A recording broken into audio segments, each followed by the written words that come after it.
Why did the United States attack Libya, Iraq, Afghanistan, and Yemen? Why are U.S. operatives helping to destabilize Syria?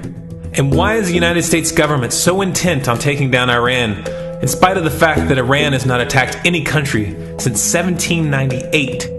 And what's next? What are we headed for? When you look at the current trajectory that we're on, it doesn't make any sense at all if you evaluate it based on what we're taught in school. And it doesn't make any sense if you base your worldview on the propaganda that the mainstream media tries to pass off as news. But it makes perfect sense once you know the real motives of the powers that be.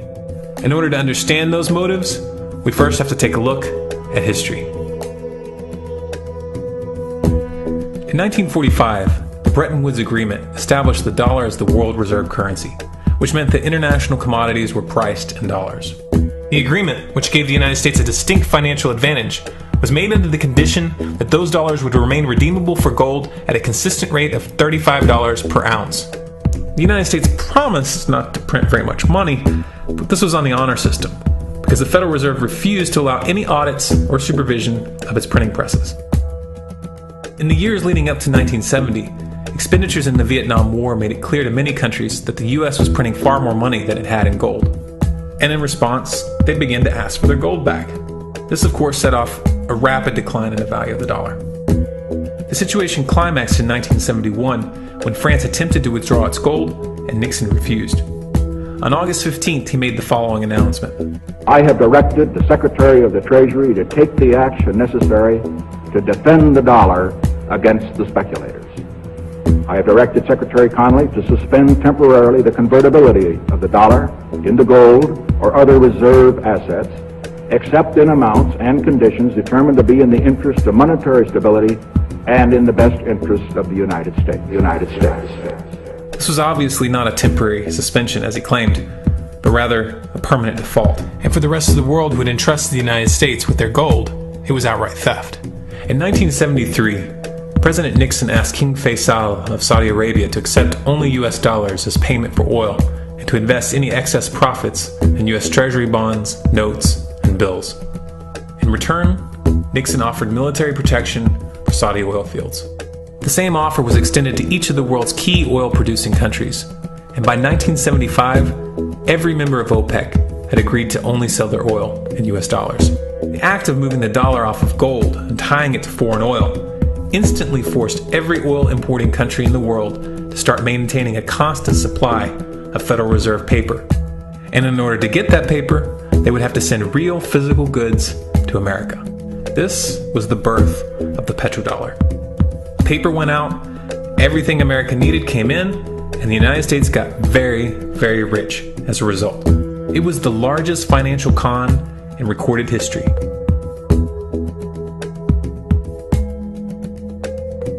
The arms race of the Cold War was a game of poker. Military expenditures were the chips, and the US had an endless supply of chips. With the petrodollar under its belt, it was able to raise the stakes higher and higher, outspending every other country on the planet, until eventually US military expenditures surpassed that of all other nations in the world combined. The Soviet Union never had a chance. The collapse of the communist bloc in 1991 removed the last counterbalance to American military might. The United States was now an undisputed superpower with no rival. Many hoped that this would mark the beginning of a new era of peace and stability. Unfortunately, there were those in high places who had other ideas. Within that same year, the US invaded Iraq in the first Gulf War. And after crushing the Iraqi military and destroying their infrastructure, including water purification plants and hospitals, crippling sanctions were imposed which prevented that infrastructure from being rebuilt. These sanctions, which were initiated by Bush Sr. and sustained throughout the entire Clinton administration, lasted for over a decade and were estimated to have killed over 500,000 children. The Clinton administration was fully aware of these figures.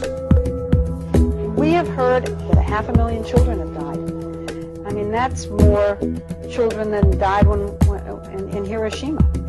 And you know, is the price worth it?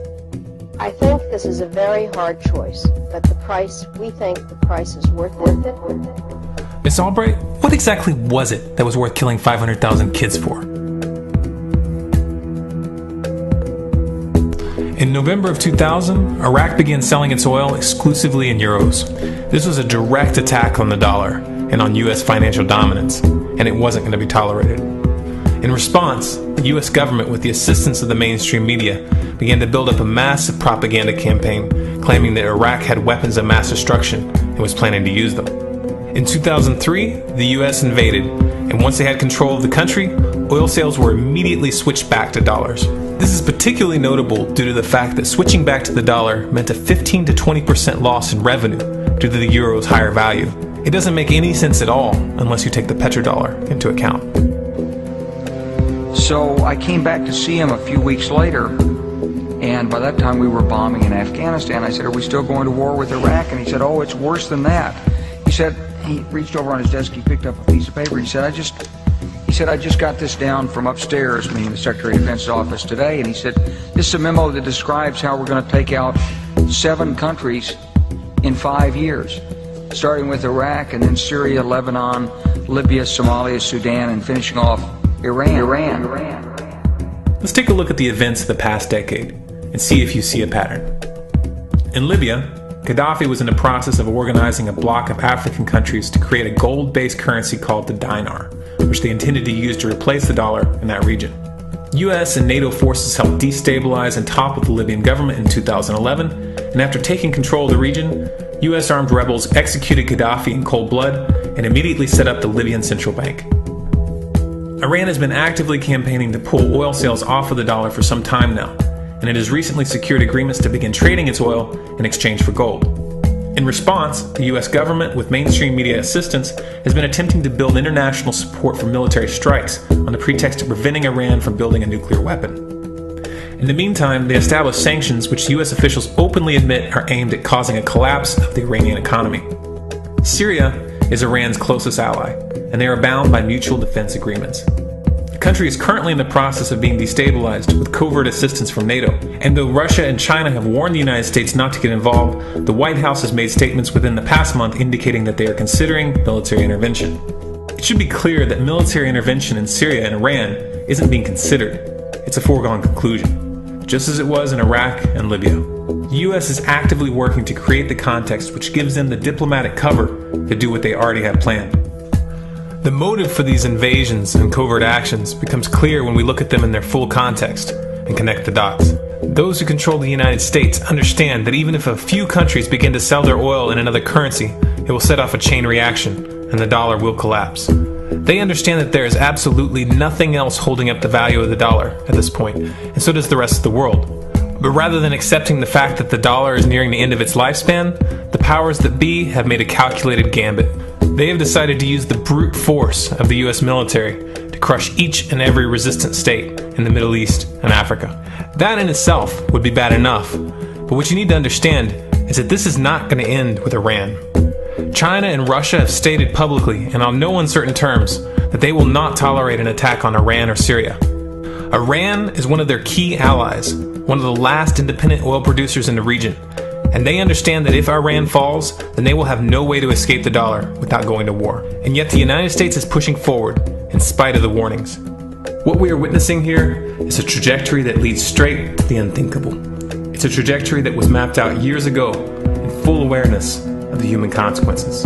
But who was it that put us on this course? What kind of psychopath is willing to intentionally set off a global conflict that will lead to millions of deaths just to protect the value of a paper currency? It obviously isn't the president. The decision to invade Libya, Syria, and Iran was made long before Obama had risen to the national spotlight. And yet, he's carrying out his duty just like the puppets that preceded him. So who is it that pulls the strings? Often the best answer to questions like this are found by asking another question. Qui bono? Who benefits? Obviously, those who have the power to print the dollar out of thin air have the most to lose if the dollar were to fall. And since 1913, that power has been held by the Federal Reserve. The Federal Reserve is a private entity owned by a conglomerate of the most powerful banks in the world. And the men who control those banks are the ones who pull the strings. To them, this is just a game. Your life and the lives of those you love are just pawns on their chessboard. And like a spoiled 4-year-old who tips the board onto the floor when they start to lose, the powers that be are willing to start World War III to keep control of the global financial system. Remember that when these wars extend and accelerate. Remember that when your son or your neighbor's son comes back home in a flag-draped coffin. Remember that when they point the finger at the new boogeyman, because the madmen who are running this show will take this as far as you allow them to. So how much time do we have left? It's a question I hear constantly, but it's the wrong question. Asking how much time we have left is a passive posture. It's the attitude of a prisoner who's waiting to be taken out to a ditch and shot in the back of the head. What are our chances? Can we change course? Also the wrong question. The odds don't matter anymore. If you understand what we're facing, then you have a moral responsibility to do everything in your power to alter the course that we're on, regardless of the odds. It's only when you stop basing your involvement on the chances of success that success actually becomes possible. To strip the ill-begotten power from the financial elites and to bring these criminal cartels to justice will require nothing less than a revolution. The government is not going to save us. The government is completely infiltrated and corrupt to the core. Looking to them for a solution at this point is utterly naive. There are 3 stages of revolution, and they are sequential. Stage 1 is already underway. Stage 1 is the ideological resistance.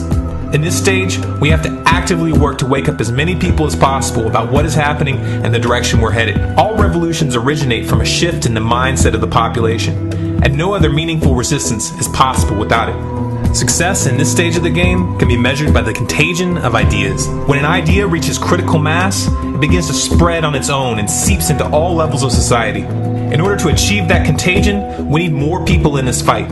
We need more people speaking out, making videos, writing articles, getting this information onto the national and international stage. And we especially need to reach the police and the military.